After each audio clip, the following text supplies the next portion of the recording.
Hey everybody, how's it going? Dan Shinder here on Drum Talk TV in Globe, Arizona, 100 miles east of Phoenix, up in the mountains with first-time guest for his first hazing or interview, Nic Collins. Folks, tell us where you're watching from. Nic's in Miami. That's Miami, Florida, folks. My neighbors don't get excited, not Miami, Arizona. Nic, how's it going? I'm good, man. Thanks for having me on the show. Oh, absolutely. Very excited to talk to you about so many things. Folks, if you're not familiar with Nic's own band called Better Strangers, we're going to show a promo clip in just a moment and some other clips as well. Love this band. Nic, how long have you guys been together? We so like Better Strangers as the band itself has been together for about 2 years now. We Okay. started we formed in during COVID. But it's kind of a continuation of a bunch of bands I've been in. It's because Ah, me, the bass player Yang, and the guitar player Joey, we've been in bands together for about 7, 8 years, different projects, different genres. So nice. we had parted ways with the singer, and then took quite a while to find somebody. And by the time we found Ricky, our singer, that was mid COVID. So to make Interesting. it worse that we hadn't done anything for a year, we had to stay inside as soon as we Yeah, could find a singer. that's crazy. We'll show that video first, but I want to first ask you about the name as well. Better Strangers. Does that mean you're better at being strangers or better off being strangers? Explain the name.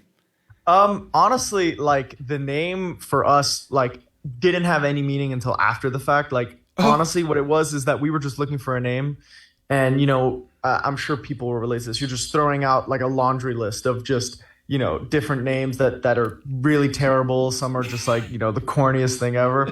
And I think it was like some of us were throwing around the name strangers, like in within a larger name. And then jokingly, there's a song by this band called Royal Blood called Better Strangers. And jokingly, our guitarist went Better Strangers. And I was like, that's kind of good. Like, I kind of like it. So we totally ripped off Royal Blood, is basically where the name came I from. love that. I have this. But Oh, go ahead. Go ahead. no, no, no. But after the fact, with what you were saying, it did kind of like, hey, that kind of makes sense. I mean, the band is from a bunch of different areas of the world. Kind of really the reason we're all kind of friends and we're in a band in the first place is really coincidence. Like, even going back to me and the bass player Yang, who've been best friends since seventh grade, like all of that is just pure coincidence. So it's just kind of one of those, like, it just kind of made sense after the fact. It's like, hey, it does kind of work. I love that. I have this weird hobby. I'm going to pull it up real quick since we're on the topic of band names. I have this weird hobby of I keep a running list of band names that I make up. And anyone watching, including you or your dad, if he starts a new band, are welcome to these names. Like, I don't need a royalty. I don't care. Submissive to the conditions. Butter me up with Benjamins. Okay, here's kind of kids, plug your ears for this one. Fuck nut brittle. I Yeah, don't know. those are better than most of the names we came up with, honestly. Yes to grits, lured by candy, bacon fat orgy, crunchy peanut butter licorice, lo and behold, chintzy settlement, thong flossers. I've got like 40, 50, 60 names in here. Anyways, let's check out Nic's band, their first experimental jam getting together after lockdown. Here we go. And by the way, I love the view. This is so cool. Check this out, folks. I couldn't even leave if I tried.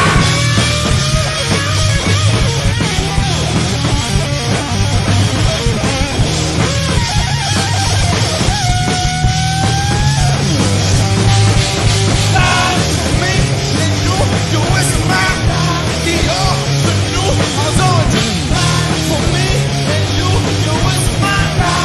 You're the new. Ha ha.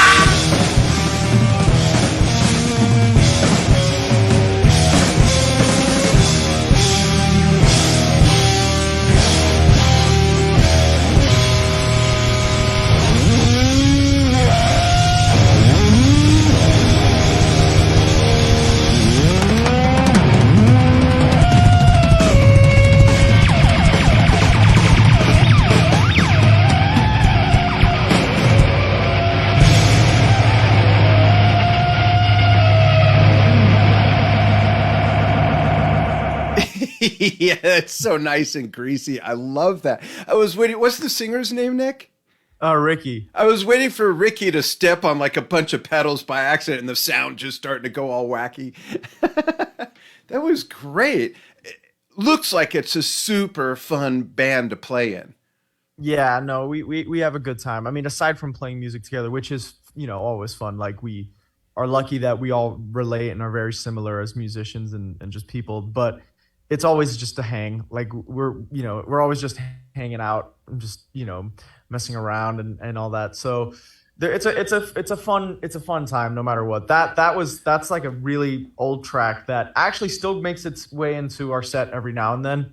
But that's kind of like when we were during COVID, it was like, God, we need to take this out into an audience and like try it out live, because that was like the only thing we could do was just get together in the studio and just blast post away. it. Yeah, just post it to a server for like 200 people to watch it. You know Right. what I mean? Like there was no real kind of tangible reaction, but no, it was a good time, and it's still actually fun playing that track when we revisit it, and it's now become like this whole jam section. So it's a good time. That's great. I bet it to see that, honestly, like me, I don't know why I had a predisposition after seeing videos of you playing with Genesis, that temporary backup band that you had. But I think people who saw the tour or have seen videos probably didn't expect what we just saw.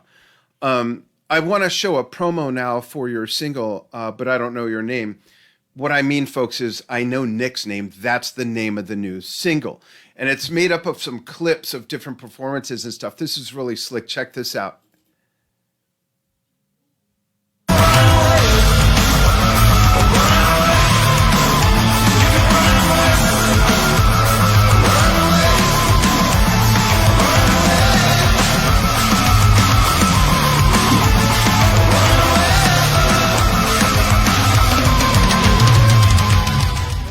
That is so cool. What's your writing process? Is everybody involved, or are there one or two guys that come up with everything, or what's the story behind the curtain there? Yeah, no, it's definitely a totally communal thing. Like all four of us are super involved. Usually, the way it kind of started and the way it's kind of stayed is that, our singer Ricky actually lives in Texas, so he has to make his way over to Florida a few times, and that's when we get to like really record, and obviously if we're touring, then that's when we rehearse. But because of that, the three, I guess you call it musicians in the band. Don't let the singer hear that. But the three, and I'm a drummer. I'm just throwing myself in there. That's so funny. But me, the guitarist, Joey, and Yang, the bassist, we're getting together, about 4 times a week, and we're just writing all the time. So usually we come up with the music and come up with a kind of general idea, and whether that's a structure or whether that's just bits, that just flow into each other. That's kind of the current approach, is that sometimes we just have no idea where to take it. So we just kind of write this progressing, bit of music that ends up being about like 10 minutes long, and then just let, send it to our singer and have Ricky basically say what he thinks, maybe, change some structure, cut some parts, maybe add some parts. But once that's kind of finalized, he lays down the lyrics. And, from there, I'll probably take the lyrics as well, and maybe start changing my drum part based on what he's singing, which is, I think it's important for every drummer, I think, is when they can like, play off other bits of the music instead of just the drum part. Affects the phrasing greatly. Yeah, exactly. So then once it's there, we keep running it, and then, then that's how the demos become, they turn into actual recordings. And yeah, it's a really cool process, and it's nice that, like, if it was one of, like, either me or Joey or Yang who weren't in town, it'd be much harder. But in a way, coming up with the music first, and then having Ricky like bounce off the music and listen to it and feel it, and then write something based on what he's hearing. It's been a really cool process, and I mean, we think it's worked. That's great. And you leave all the lyric writing up to him? Yeah, I mean, like, he's so talented when it comes to that stuff. So, like, there's never really any review, but we still, like, even when he comes, we just like to we'll sit down and just have him just read the lyrics, tell us what it means. Nice. It's almost like, it's like a campfire. It's like story time, Oh, I mean? That's great. I was going to ask you what some of the lyrical themes are. Yeah, but it's great because we get to actually know what the songs are about and where they come from, and but yeah, he handles all the lyrics, and he's super talented when it comes to all that stuff. That's great. Um, yeah. Awesome. I want to show a clip of you playing with Genesis, and I want to talk a bit about that because I know people are waiting, they're expecting it, and I'm sure you wouldn't mind talking about that. And then we'll go back into your band and drumming and influences, not necessarily in that order, things like that. So this clip is Nic with his temporary backup band that he toured with recently, and you may recognize the singer. This is just an instrumental portion of the clip.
Love it. Great job, Nic. I mean, really, I'm such a Thank you, huge man. fan. You're welcome. I'm such a huge fan of the entire Genesis catalog. I play it a lot myself. I played it a lot on this show. I have a show called Dan's Almost Daily Vlog on Drum Talk TV that got me out of doing it every day.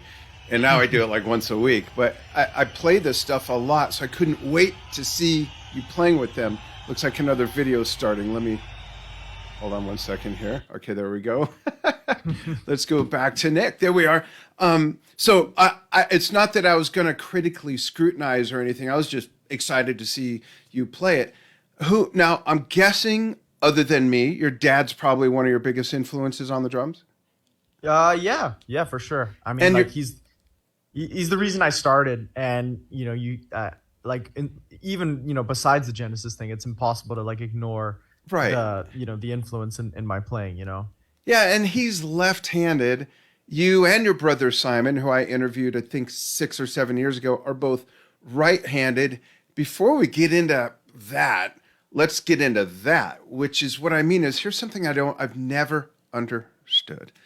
Why do left-handed drummers set up backwards and play the way they do? Left-handed piano players don't play like this or have a piano where the low keys are on the right. But yet with drummers, unless they're open-handed players, I've always found that fascinating why drummers play their instrument backwards if they're left-handed, rather than just learning that this hand does this or this and this hand. Don't you think that's kind of weird if you think about it that way? Yeah, I mean, like when it comes to, I think it's also comes down to like the background of the instrument. I feel like piano is usually a very like people who usually play piano are it's very educated about the instrument, and it's very I don't really know the words, but drumming's a bit more kind of do what you want to do. Not as I know academic. Yeah, exactly. drum Like set? I do know there's some people like maybe when they learn to play in a jazz band or something and they're lefty, they just that's the only kid at their school is a right-handed kid, so they just have to learn another way. Yeah. Or actually the guitarist in our band in Better Strangers saw that. is lefty. Yeah. So his guitar is completely the other way around. He's not like Hendrix, who has just flipped over the body. Right. He has it actually fully lefty. But yeah, I mean, I think it's also probably down to the fact that for drumming, like since it's all rhythm, like you can't help like what hand or what foot drives the rhythm. Like if the times I've sat behind my dad's kit, and I'm struggling to just try and like do something. What I find is that like I'm not terrible with my left foot on the bass drum, from just doing double kick stuff as well. But it's the hi-hat on my right foot.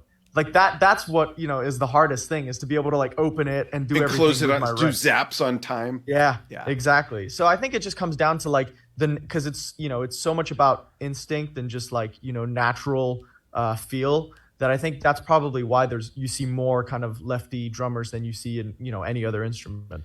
Did that make it challenging to learn from him, or did you also take lessons from a right-handed drummer? What was that process like, and how old were you when you started? I mean, at a young age, I think my dad knew I was right-handed. They kind of do the old, push your kid and then whatever foot they kind of land on. Oh, really? I didn't know that. I got to push my kids. They're 28 to 48 now, but I'm going to push them anyways. Exactly. He just kind of gave me a little nudge, and I guess I went on my right, so he knew I was right, footed, or right-handed, and then he just set up my whole kit like that. I actually have a theory. I have a younger brother who, actually, doesn't hate drumming, but he's not a musician whatsoever. He's an athlete. He's a soccer player. And I'm positive that the reason why he just had to, he was so repulsed by the drums is because my dad did that same test and he happened to land on his left. So he had a left-handed kit set up, and he was right-handed. So he probably just hated the fact that it was set up the wrong way for him. Funny. Yeah, but no, I mean, it wasn't hard because I just had that kit all the time. My dad did give me some lessons as a kid. I mean, very brief. I mean, I was like 3 or 4, and they're very, surface level concepts, like, keeping time with your hi-hat foot and, keeping the kick drum going during fills. I did have a teacher when I moved to Miami when I was about 11 or 12, and he taught me a lot about, the actual technique and stuff. But since then, I think it kind of stems down to how I learned from my dad. The way I kind of learned a lot of the stuff that I do in fills and whatever, it comes from just watching other people do it, and maybe not necessarily replicating exactly the way they're doing it, but doing what they're doing maybe in a different way. But just, I guess, hearing it and seeing it is just kind of been the way I approach it since. Awesome. And folks, if you have questions for Nic, when I look over here, I'm looking at my other computer to see if you folks have questions. I'll give shout outs. I'm not watching the Flintstones like when I interviewed Carmine Appice, okay? So let us know if you have questions. And Nic, I know that that you and Simon live basically on opposite corners of the continent. Does he still live on the West Coast in Vancouver or LA?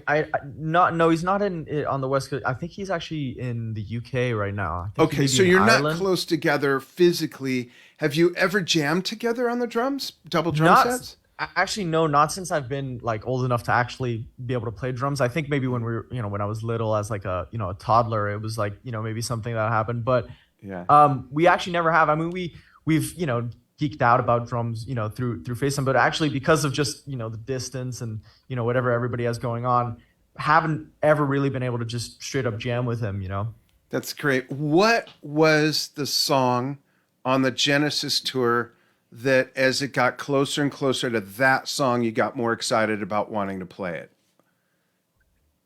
Is there a song that just really you geeked out on playing that you loved? I think Cinema Show was one of my favorites, just because honestly, I was, from when I was about maybe 13, I was just obsessed with the In the Cage medley. Yeah. Which we didn't end up doing, but at least we did Cinema Show. That was my thing. I was like, look, Dad, if I'm gonna do this, we got to do Cinema Show. I'll accept any other songs, but we got to do this one. That's great. And it was just so much fun. It's I love the music, but it's also just playing that 7/8 kind of groove is just it's a blast. So I always used to love that. I actually the song you played from the tour, that's it's from Behind the Lines, but we call Duke's it Duke's Intro because it's got both. Yeah. I love playing that song. The only thing is that was how we started the show, so there was a bit of nerves before we started it. Yeah. If it was in the middle of the set, I probably would have enjoyed it way more. But just because that's how you start, there's a bit more of the added pressure. Whereas Cinema Shows a few songs in, so you're a bit more relaxed. Home by the Sea was also a really fun one. Although I feel with that one, although it kind of, it's got that kind of distinct kind of Simmons groove, but you do have to be way more attentive to the little intricacies of the keyboard parts to know which sections you're going. Whereas Cinema Show to me just felt a bit more natural. I just kind of knew the structure. Yeah. And, kind of it's almost more of a jam in a way. Exactly. Yeah. Yeah. I love that song. Are there other songs in the catalog, deep cuts, that you didn't play that you do enjoy either playing or listening to? And do you ever just put stuff on it, just play to it? Yeah, I mean, I think I definitely used to a lot. And actually, I'm preparing for a project that involves that kind of thing. So before we were doing this interview, that's what I was doing back there was, getting familiar with some of the older Genesis stuff. But like I said, In the Cage was always a huge, like, because I just loved the different songs they'd include in that medley. And there's a few different versions of that include Yeah. different things. Instead of Slipper Man, you get something else from Wind and Weather. I love the interchangeability with that. That was what. So like that's the thing, is I just would listen to any version, and I would still love every single one. Yeah. So that one was always one that I enjoyed playing beforehand. Los Endos was also fun, although that one's just like it's super tiring and challenging. Yeah. But it's great fun. And then we Fading Lights. Off the I last love album. that song. Yeah. Yeah, that one's a deep cut, and honestly, it's probably one of my favorite Genesis songs. And we did like the front half as part of a medley, and we did Cinema Show instead of the kind of musical bit of Fading Lights. But that musical part, I would we there was talks of doing it. We never actually rehearsed it, but I did prep it. That's a great song for drummers to play because of the slower tempo. You really have to be on it. And I think it's harder to play slower songs. So many drummers just want to like let loose and let it rip. And, it's easier to play a moderate tempo, 120 beats per minute or faster. Whereas Fading Lights, it's just so laid back. You almost have to play behind the beat to really deep groove that. I love that song. It's a beautiful song. Yeah, and it's one of those it's kind of similar thing going to like the song Afterglow, which we did in the set. Right. It's got this really laid back, totally feel based, like crashes on the kind of ands of of whatever. Yeah, and it's like super just like there's almost no. It's almost like kind of an improvisation section as long as you kind of as long as you know where the one is. You know what I mean? Right. As long as you're playing it correctly, but there's no kind of it's so like so much about feel, which is why that was another one that I would just love doing.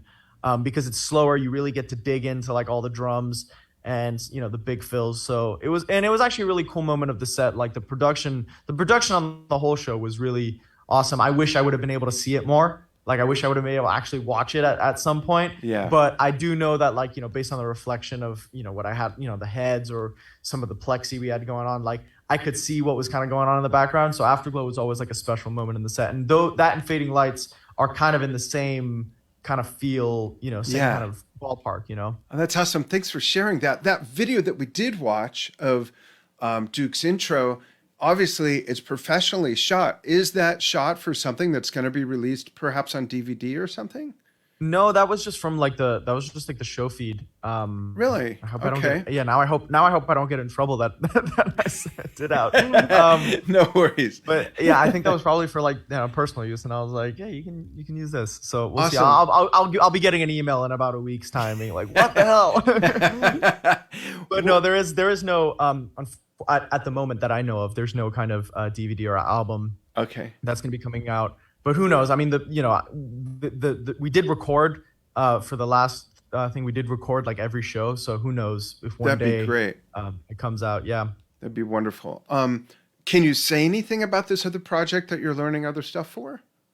I won't tell anyone.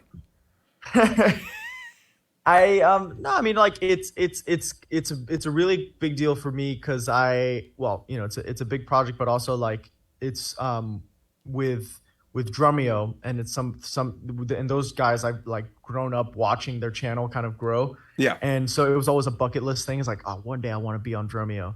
So it's prepping kind of for that stuff. So cool. Keep it low key. Yeah. And again, don't want to get in trouble with them for what I've just revealed, but no, it's a little tease. That's and funny. it's just like a bunch of stuff. It's not it's gonna be a really fun thing. Cool. A bunch of different things involved. Great. And Jared and the guys do a great job. That's great. Yeah. Awesome. Let's watch another. Oh, I'm sorry. Before we watch one more Better Strangers clip, I do want to ask, if you don't mind me asking, how did the Genesis gig come up? I mean, I know you have a connection, but that doesn't really tell the story. How did it come up? Yeah, well, I was touring on my dad's solo tour for a few years. Right. You started doing that when you were like 16, right? Yeah, I was 16 when the tour started. It started off with like a few charity gigs when I was younger. We were just like, you play like 4 songs or something.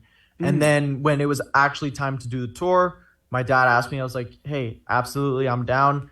And obviously I was super young, but with the first set of rehearsals we did, I was 15.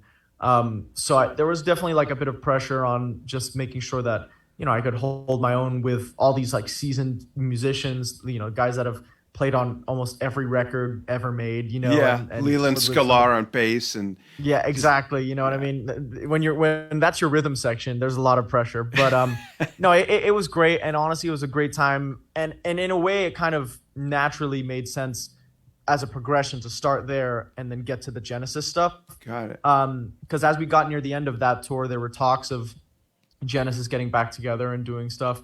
And Tony and Mike had been to a few shows and they'd seen it, so they, thought it would really work. And so yeah, it was just kind of natural from there. It was almost wasn't like time off. It was like, all right, this is done. Now we got to start prepping for this. Obviously, COVID totally pushed back everything. Yeah. But our first rehearsals with Genesis were in January of 2020 in New York, and like we were supposed to be on the road that fall, and it was about 2 weeks after they announced we were going back on the road. That's when the world shut down.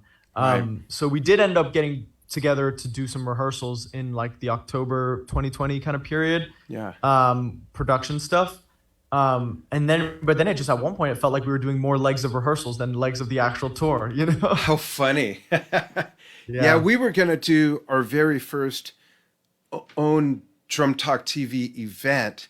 We were going to do that May 31st through June 9th or 10th of 2020, and it was going to be in Bermuda. My wife and I went there that December for a week or so and scouted out locations, met with the tourism board and the governor and all this stuff. And we were I had some artists lined up to do that and was so excited about it. And then COVID came and just ruined 5 months of work trying to put that together. Yeah. So I don't know where we're going to do our event. Probably won't be in Bermuda next time.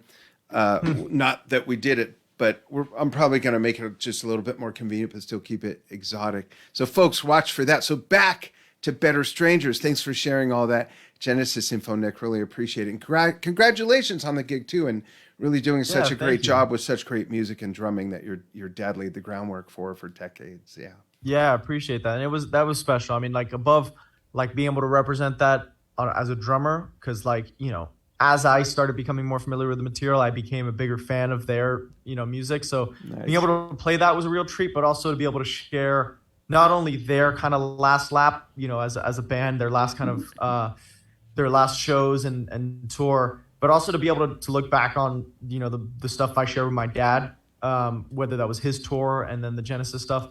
That was really special. Great. Almost more so than the music itself, was just being able to have that, connection and, those memories. That's awesome.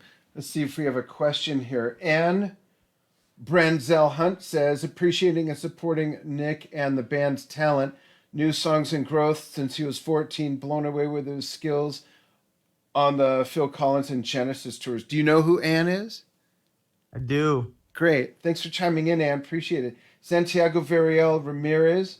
Mr. White. Oh, he's referring to me. A lot of people say I look like Heisenberg or Walter White. That's not a bad look, honestly. I'm into it. And my response is, you're goddamn right. Let's go. Okay. Next. M.A. But let me read. I don't want to screw up the name. I got to look closer.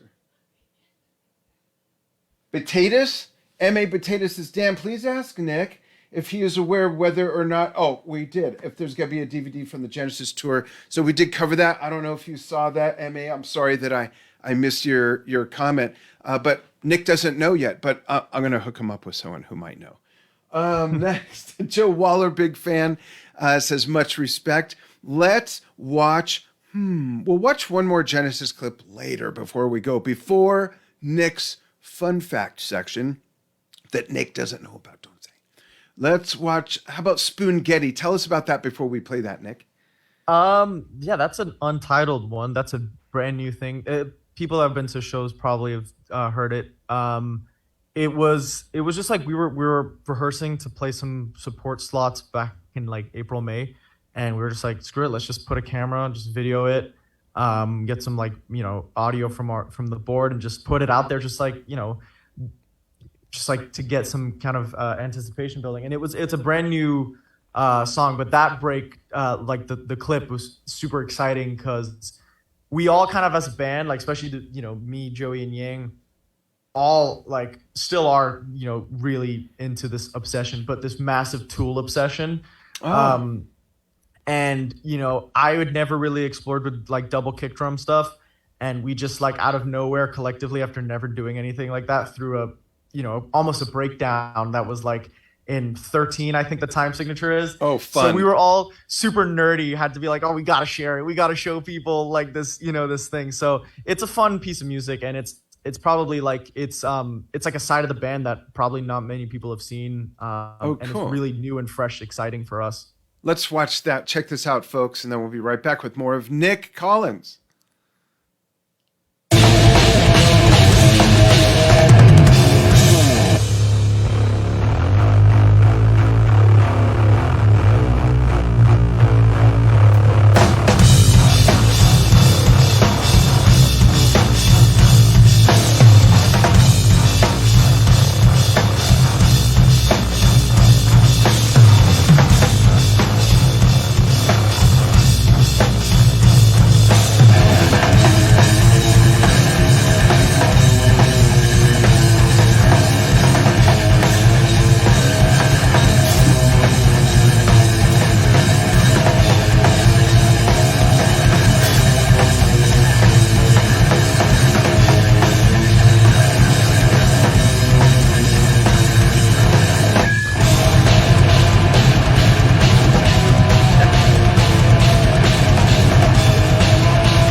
God, I just love it. What does your dad think of this band and the music?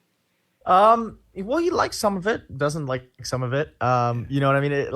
I remember I showed him a bunch of material. I mean, I actually haven't showed him that. Maybe I hope he'd appreciate it on a drumming level, but as a song, who knows? That may not be his thing. It's cool stuff, though. It's not what I typically listen to, but I absolutely appreciate it. I love it. I love the like I said before, the greasiness, the grunge, the guitar sounds are great. The bass, Ricky's a great singer. The drumming's okay. I'm kidding. The drumming's great. It really is. I love your setup and the sounds for both this band, and I meant to comment on the sounds and the setup for Genesis. It's basically your dad's setup, but the choice of heads and just the sounds, everything's great. I love that China that we heard in this previous song there. And I know the drummers are going to ask, because as drummers, we typically geek out on gear. What pedal are you using in that video? In that video, it's a DW 9000. Okay. And that's usually the pedal I use. And one thing, honestly, like it's one of those things where most of the time, whenever I've taken it out of the box, it's like I can play it. There's not much adjustment that's needed. Obviously now I've gone through and, gotten it to my preferred settings. Yeah. But it's one of those that's so safe. Like if we're on the road and, we need to like rent a kick pedal, I feel fully confident. Yeah, throw a DW 9000 there, and there's not much that I'm gonna need to do to be able to just like, work with it.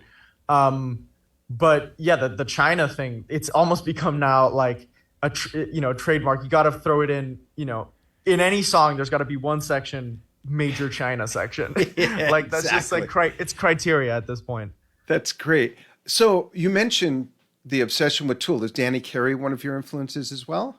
Yeah, massive. He's, I mean, I think right now, alive, he's the best drummer out there. You know what I Really? mean? And Nice. still active. He's just like unbelievable. And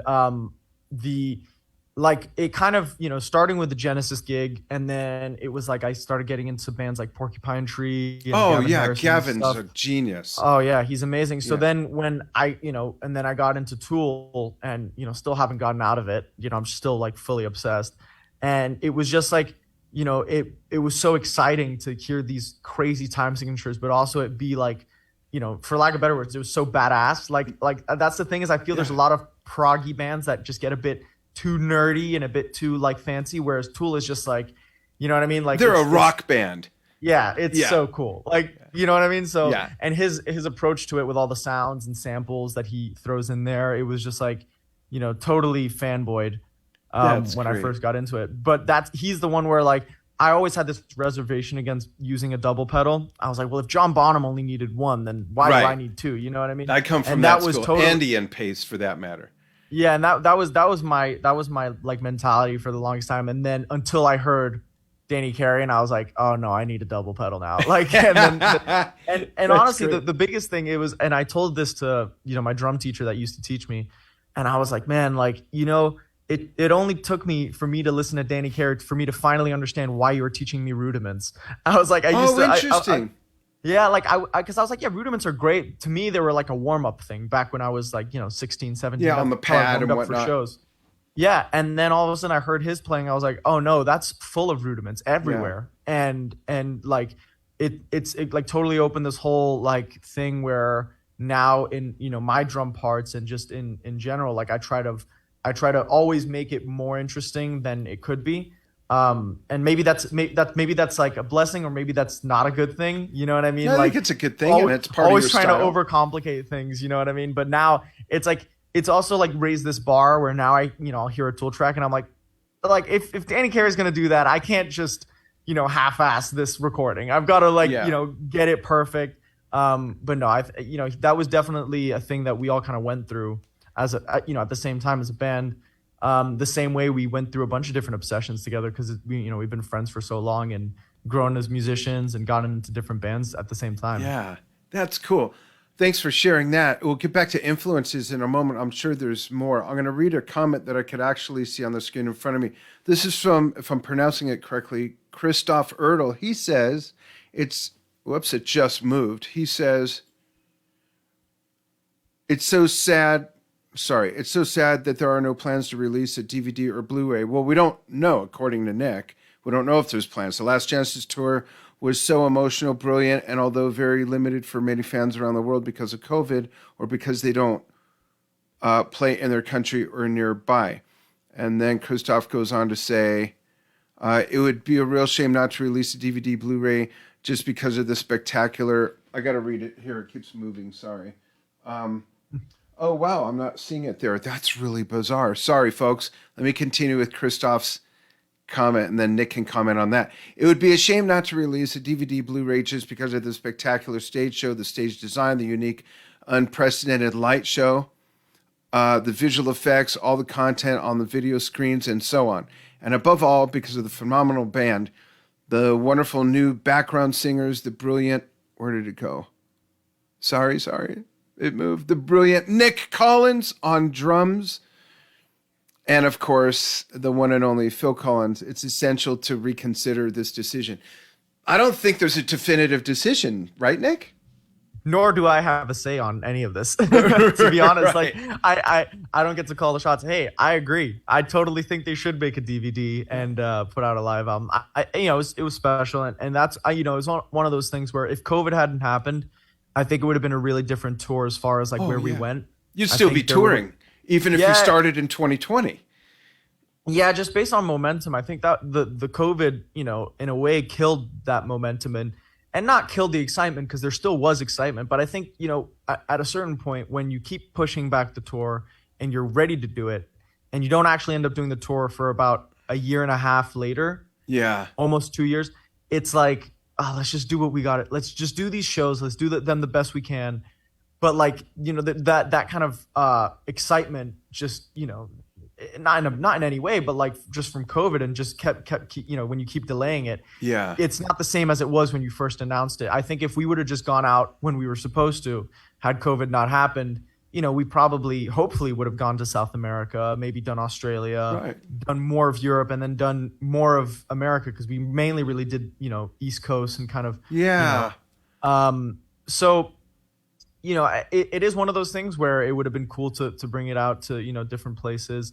And when we did South America on like my dad's tour, it was probably my favorite leg that we did of that. Really? Why whole is thing. that? And The so fans, the food, what is it? it was kind of everything. I mean, I'd never really been to South America. Oh. And so to be able to experience that, and obviously just like it's one of the kind of last remaining continents that still like that rock music kind of still dominates. Yeah. And the fans are so like excited that you're there, and it's a different energy. Like, the shows that whether it was in Argentina or Brazil or anywhere else, like I think we did Chile as well, Peru, the energy for every single show when we were there was just unbelievable. So I wish we could have brought, the Genesis show there as well. Yeah. But it is what it is. I'm glad we did what we could. And I also think in a way it is powerful to keep it pretty limited. I don't like when certain artists or bands like, will go on their last tour or their farewell tour and they do it for like 5 years or something, or 4 years, or they, it's like, I think it's like Motley Crue on their like 7th farewell tour or something Kiss. like that. Yeah. Yeah. And it's like, in a way, it's like you did what you had to do, and it's tasteful, and it's like Don't water it down. Yeah, it keeps it special too. Yeah. Well, to Christoph's point, there's some really good points within his point as to why it would be wonderful to have that DVD/Blu-ray for people like me and others in South America that the show came nowhere near us. So that would really be cool. What you're saying about South America really interests me because I remember, I don't know the year, but when the DVD Rush in Rio came out, I was shocked that they had never been there before. That like blew my mind. They had been around for decades at that point and never had been to Rio de Janeiro. Really weird. Yeah, it's the same thing with like Genesis. I think they've only been there like the last time they were in South America was like 1978. I think was like, yeah, and so. And I think that was probably why when it first started, I remember Tony Banks being like, yeah, I'd really like to go to South America, bring this there because we haven't been in so long. And obviously, when we were doing the tour, I think the COVID, the situation was a bit different in South America and like maybe Australia too. Right. Europe and America seem to be the ones that kind of opened up quicker. So that's just kind of why we did it. But yeah, it's one of those things where like, to me, it's like, if my band ever get to tour somewhere, if I get to, say, where would you want to tour? I'm like, South America, 100%, like that's my kind of first choice. So, That's great. great. Hopefully I get to go back there, but it was a shame we couldn't get there with the Genesis thing. Yeah. Thanks for sharing all that. Let's watch another Genesis clip before we ask Nic one or two more questions and then go into the Nic Collins fun fact section before we go. Here's Nic with another backup band that you may be familiar with. This is Audience Shot, folks.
Another one of my favorites. No pressure with your dad just pretty much staring at you through all the instrumental sections. That's funny.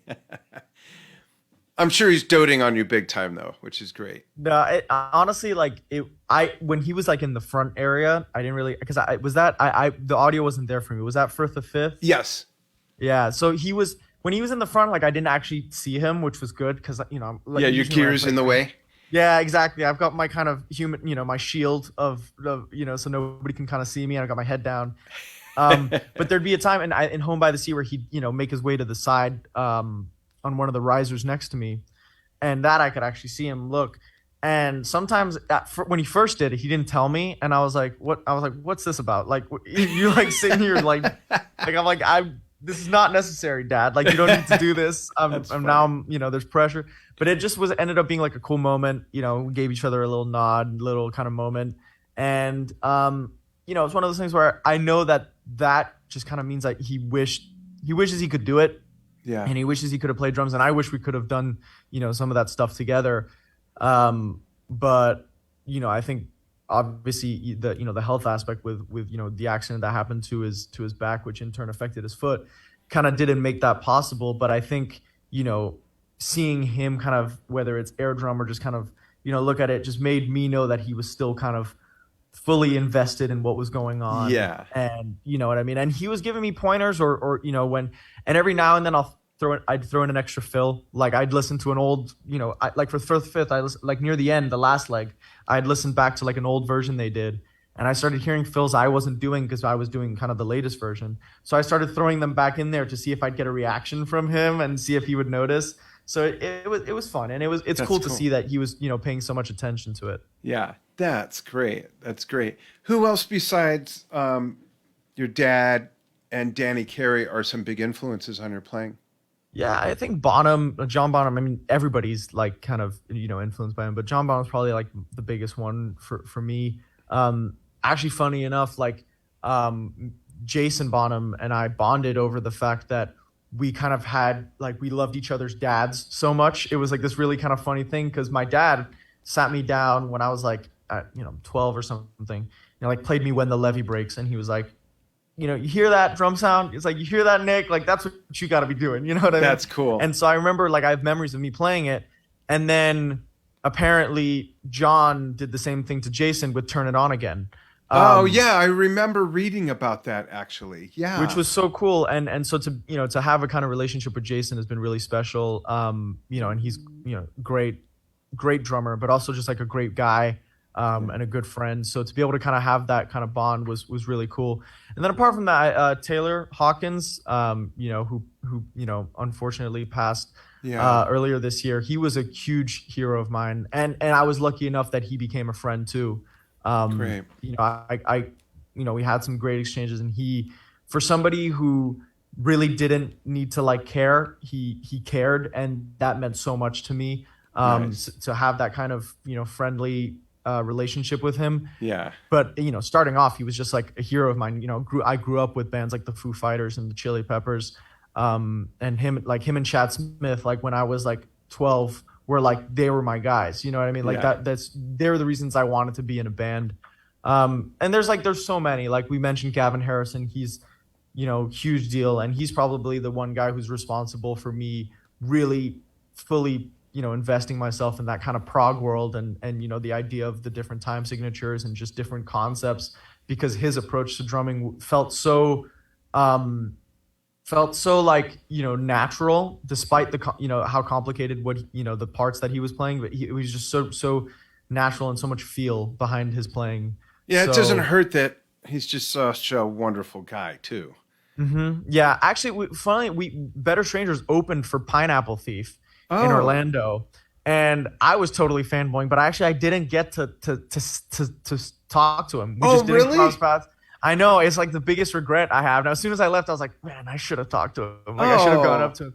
It was, I don't know, it was one of those things like we were sound checking, and then they were sound checking, and then gear was coming on and off, and like the guy was in the zone. I was like, I wasn't gonna Yeah.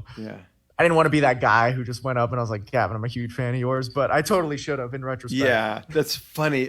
Couple more comments real quick. Anne also says, regarding COVID, plus all the protocols and precautions needed to be enacted beyond their control. Thankful for all the hoops everyone went through in making a fantastic tour. Nick is so mature.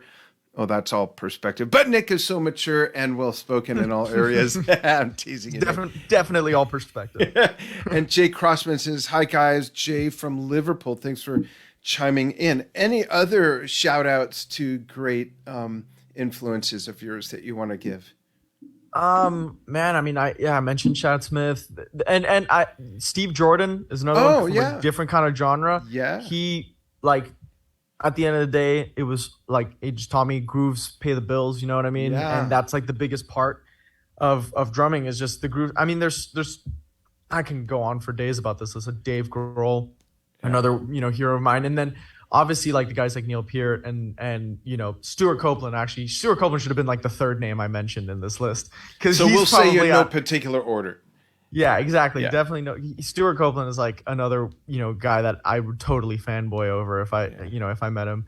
And then Todd Sucherman from Styx. He's unbelievable drummer. And I remember growing up with his DVD, like a method. I think it was Methods and Mechanics was the DVD, and I would just I was watching that, learning it, and then it was like one day when I was still on Facebook, he added me on Facebook, and I was like, oh my God, Todd just added me on Facebook. And from there, we actually, we became friends, and he's been to a few shows, and we keep in touch. So it's one of those things. Like the coolest thing to me like now is like I've gotten to meet some of my favorite drummers, and above them being just great drummers, like the fact that most of them are like awesome people, and just really nice dudes. Yep. It's like it not only is it like, I guess, inspiring for like, how you should kind of like, well, how I should handle myself, but like I just mean how somebody should. Yeah. But it's also just like so cool to see that like no matter how good like at an instrument you can be, you can still fanboy over somebody else. Yeah. Because you see like it was I think it was with Taylor one time when he started fanboying over my dad. I'm like, wait a minute, I fanboy over you, but you're fanboying over. It was like this weird like triangle thing, and I'm like, it was the same thing with like I remember when with Jason Bonham when he was talking about it. It was like he would try and find a drummer to like really kind of be inspired by, and then he'd find out that their biggest inspiration was John Bonham, and it was just one of those things. Exactly. It is fun, meeting our heroes and our favorites and things like that. And that's the thing about drummers. Drummers are great people. By and large, drummers are not the stereotypical wild man, not like Animal, the Muppet, unless they're playing. They're pretty much, they're like the hockey players of music. A lot of hockey players are viewed as, like thugs or something, but they're all such gentlemen and well-spoken. I think drummers are, for the most part, the same.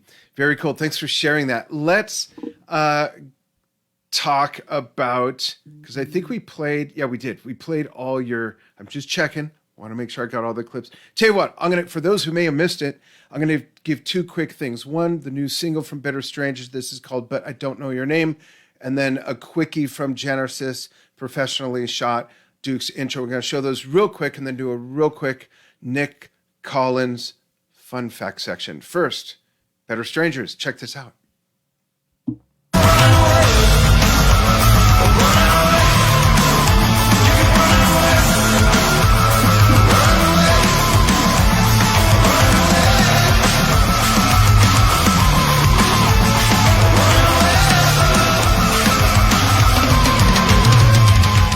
And that, of course, had the obligatory China section. Now we'll go to like we were talking about. Yeah, it was great. Now, with Genesis, let's go back one. Somehow it gave me Pink Floyd. There we go.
Great stuff. And my dogs like it. They're barking right outside my office.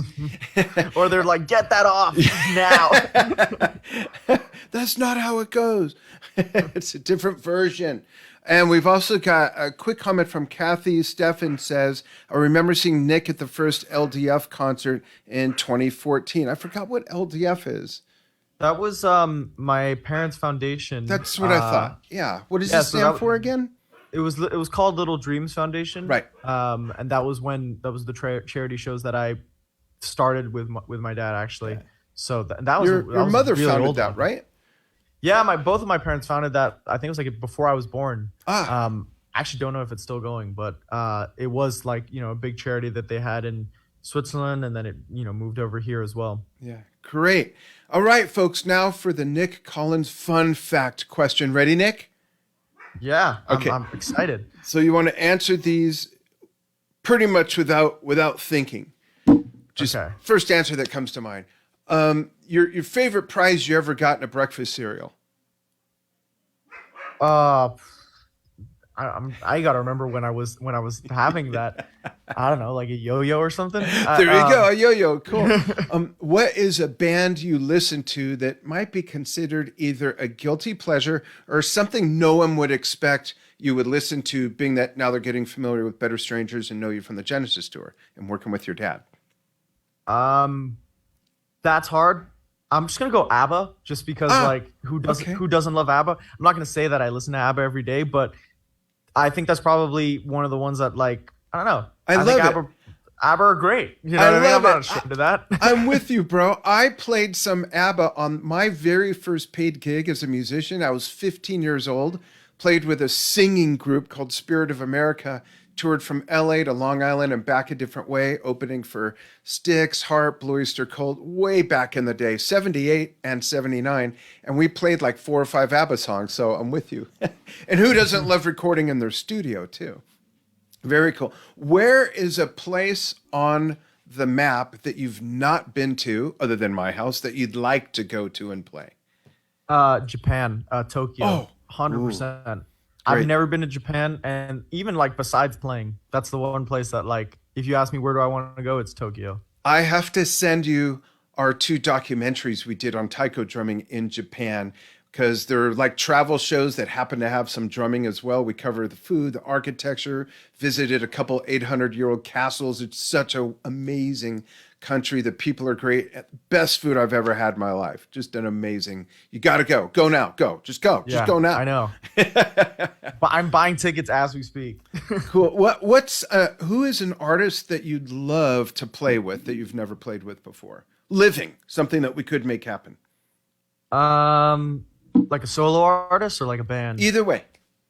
I would love to, do some sort of thing with Josh Homme from Queens of the Stone Age. Oh yeah. Yeah, him or Trent Reznor, like those, like from Nine Inch Nails, those guys are just like, I don't know, like from the kind of like the kind of 90s scene onwards, like they're such big deals, and to me that's like above most people. You get their kind of like approval. I'm like, that's like, for me, that's like top of the of everything, of as far as like kind of them digging you goes. But yeah, off the top. But then I also would love to do some stuff with like some old school rappers. Like I would love Snoop Dogg to feature on a Better Strangers track. That's like probably cool. Like more so than like any like rock person or any like, I would just be like, get Snoop on a track, and that's the coolest thing you could do. That's awesome. One last question before we go, just to keep it under an hour, to make sure this fits on Instagram on the archive. Oh, I forgot the question. Oh, do you have any hobbies? Do you have any hobbies, something completely outside of music that you like to do? I mean, I love sports, like different, certain sports. I used to play soccer, so every now and then I'll still play soccer with my friends. That's probably, cool. But as far as watching it and just keeping up with it, that's probably where I spend most of my time. That awesome. And F1, NBA, those are kind of like my thing. But to be completely honest, it's gonna sound pretty boring, but other than doing music, I don't really get up to much else. I get that. Yeah, that's cool. Nic, thank you so much for taking time to join us, folks. Thank you for following Drum Talk TV and joining Nic Collins and myself for his first of hopefully many hazings here on Drum Talk TV. Nic, hang out with me for just a moment after we say goodbye. And again, I really appreciate you taking time. And I want to thank Darian Burns for connecting us and hooking us up and helping to make this happen. Thank you, Darian. Absolutely. Yeah. And really quickly before we go, we just dropped another Better Strangers song last week. Great. Send me the link. Called Nicotine Dreams. If anybody wants to go stream that. It's got a new video that dropped yesterday. Great. So yeah. Cool. No China section though, unfortunately. We'll overdub. Thanks, everybody. Talk to you soon. Yeah, thanks for having me. Absolutely.